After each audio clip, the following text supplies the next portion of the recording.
আজকের ভিডিওতে যে তিনটি মাছের কথা বলবো প্রতিটাই বিক্রি হয়েছে প্রায় কোটি টাকা মূল্যে। এই মাছগুলোর মধ্যে কোনোটি বিখ্যাত তার অতুলনীয় স্বাদের জন্য, আবার কোনোটি তার অতিপ্রাকৃতীয় সৌন্দর্যের জন্য। চলুন জেনে নিই এই কোটি টাকার মূল্যের তিনটি মাছ সম্পর্কে। 3 নম্বরে রয়েছে প্লাটিনাম অ্যারোয়ানা। এশিয়ার অ্যারোয়ানা মাছকে বলা হয় ড্রাগন ফিশ। চীনা সংস্কৃতিতে এটি সৌভাগ্য, ধন সম্পদ ও সমৃদ্ধির প্রতীক। বিরল প্লাটিনাম সাদা রঙের বৈচিত্র্য পৃথিবীতে হাতে গোনা কয়েকটি আছে। দৈর্ঘ্যে প্রায় 3 ফুট পর্যন্ত হয় এবং বড় ট্যাঙ্ক প্রয়োজন, কমপক্ষে 250 গ্যালন। এর বিশেষত্ব হলো বাজারে প্রতিটি মাছের শরীরে মাইক্রোচিপ বসানো হয়, যাতে আসল নকল চেনা সম্ভব হয়।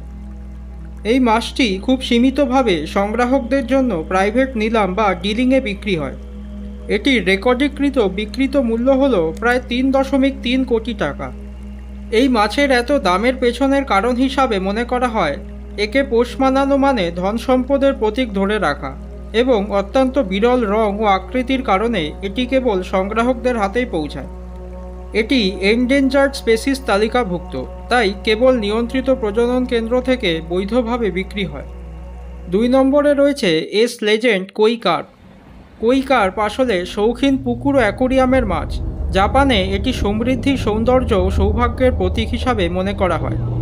শরীরের রং, আঁশের প্যাটার্ন, শরীরের নিখুঁত অনুপাত এইগুলো কইয়ের দামের মূল নির্ধারক। প্রতিটি প্রিমিয়াম কই প্রজন্ম ধরে নির্বাচিতভাবে প্রজনন করা হয়। 2018 সালে জাপানে কই শো বা প্রতিযোগিতামূলক প্রদর্শনীতে এস লেজেন্ড কই মাছের নিলাম করা হয়। তখন একটি বিক্রি হয়েছিল প্রায় 15 কোটি টাকাতে। এটি এত দামি হওয়ার পেছনের কারণ হলো এস লেজেন্ড ছিল একদম নিখুঁত মানের কই। লাল সাদা দাগের অসাধারণ ভারসাম্য ছিল। বিশ্বজুড়ে কই প্রেমীদের কাছে এটি সংগ্রহযোগ্য শিল্পকর্মের মতো।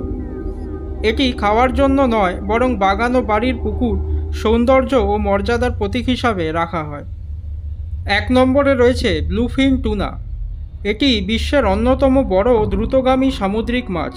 লম্বায় প্রায় 10 ফুট পর্যন্ত হতে পারে, ওজনে 500 কেজি ছাড়িয়ে যায়। এটির বিশেষত্ব হলো এর মাংসে সূক্ষ্মভাবে মার্বেলড ফ্যাট থাকে, যা জাপানি সুশি ও সাশিমিদের জন্য অসাধারণ মানসম্পন্ন। সমুদ্রের সবচেয়ে শক্তিশালী শিকারী মাছের মধ্যে এটি অন্যতম। জাপানের টোকিও টোয়োসু মাছ মার্কেটে প্রতি বছর নতুন বছরের শুরুতে ফার্স্ট অকশন হয়। 2019 সালে সেই নিলামেই 277 কেজির একটি ব্লুফিন টুনা বিক্রি হয়েছিল প্রায় 25 কোটি টাকায়। এটি পৃথিবীর ইতিহাসে সর্বাধিক দামে বিক্রি হওয়া মাছ। টুনা কিং নামে পরিচিত কিয়েসি কিমুরা নামে এক ব্যবসায়ী প্রায় প্রতি বছর রেকর্ড দামে মাছ কেনেন। বিরল, বিশাল আকার ও অসাধারণ স্বাদ সব মিলিয়ে দামের এই কারণ। তবে আজকের দিনে ব্লুফিন টুনা বিপন্ন অবস্থায় আছে। অতিরিক্ত শিকার ও বাজারের চাহিদার কারণে এর সংখ্যা কমেছে। তো বন্ধুরা, এরকমই রহস্য রোমাঞ্চকর তথ্য নিয়ে আমি হাজির হব জ্ঞানের দিশায়। সবাই খুব ভালো ও সুস্থ থাকবেন।